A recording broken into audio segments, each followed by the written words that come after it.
आपका आदेश कहाँ गया? आपके अधिकारी क्या कर रहे हैं कि ये बात नहीं समझ पा रहे हैं कि रोजगार सेवक का बच्चा किसी स्कूल में, अच्छे स्कूल में पढ़ नहीं सकता है। 7788 रुपये में अपने माँ बाप का इलाज कराएगा कि अपने बच्चे को पढ़ाएगा? आप क्या कहना, यहाँ बैठ के क्या कर रहे हैं माननीय मुख्यमंत्री जी? किस लिए हम लोग को बुलाए थे?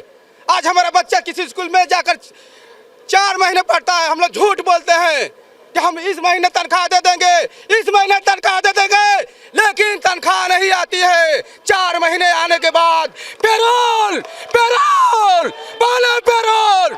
सिर्फ हमारे पैसे का ईपीएफ हमको दिखाई देता है, ना कि सरकार के पैसे का ईपीएफ कहीं से आता हो। वो ईपीएफ का कहीं अता पता नहीं है।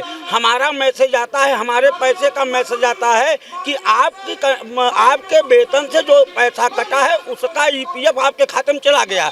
तो सरकार का पैसे का ईपीएफ कहाँ गया, वो हमको नहीं मिल पाता। हम चाहते हैं कि आप लोग हम लोगों की बातों को जोर लगा कर रखिए और माननीय मुख्यमंत्री जी हम लोगों की बातों को सुने, हमारी भावनाओं को समझे, हमारी भावनाओं से खेले नहीं।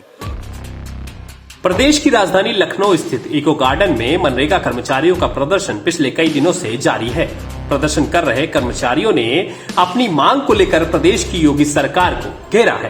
कर्मचारियों का कहना है कि विधानसभा चुनाव के समय मुख्यमंत्री और डिप्टी सीएम केशव प्रसाद मौर्य ने सभी कर्मचारियों के समायोजन की बात कही थी, लेकिन अब 12 महीने से ज्यादा का समय बीत जाने के बाद भी सरकार हम लोगों पर ध्यान नहीं दे रही है।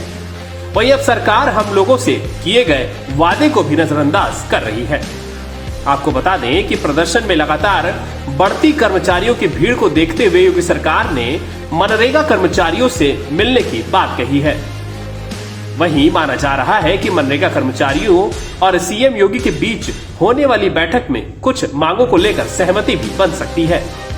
जानकारी के मुताबिक इसके अलावा 5 सदस्यीय टीम का गठन भी किया गया है, जो कर्मचारियों के हित की मांग को लेकर सरकार तक अपनी बात पहुंचाएगी। अखिल भारतीय मनरेगा कर्मचारी राष्ट्रीय मंच के राष्ट्रीय अध्यक्ष बाबू हेमंत राव ने कहा कि मुख्यमंत्री योगी ने अक्टूबर 2021 को शासनादेश की बात कही थी, लेकिन करीब 20 महीने बीत जाने के बाद भी अभी तक सरकार इस पर कोई ध्यान नहीं दे रही है। उन्होंने कहा सरकार ने सत्ता में आने से पहले जो वादे किए थे उन पर वो अमल नहीं कर रही है। सीएम योगी ने सभी कर्मचारियों को नियमित करने की बात कही थी, लेकिन अभी तक कोई भी कार्रवाई नहीं हुई है। मंच के महासचिव ने सरकार को चेतावनी दी है कि यदि सरकार 2024 में हम लोगों को नियमित नहीं करती है तो आगामी लोकसभा चुनाव में हम इसका विरोध करेंगे, क्योंकि प्रदेश की राजनीति से ही पूरे देश में परिवर्तन संभव है। यदि हमारी मांगों को नहीं माना जाता है तो 2024 में सरकार को बड़ा नुकसान उठाना पड़ेगा। लेकिन जिस तरह से इन कर्मचारियों का प्रदर्शन हुआ है अपनी मांगों को लेकर और उसके बाद सरकार तक इन्होंने अपना ज्ञापन पहुंचाया है, उसके बाद इन कर्मचारियों का साफ तौर पर कहना है कि सरकार की तरफ से बात करने के लिए बुलाया गया है और उसमें कई सारे रास्ते भी खुल सकते हैं।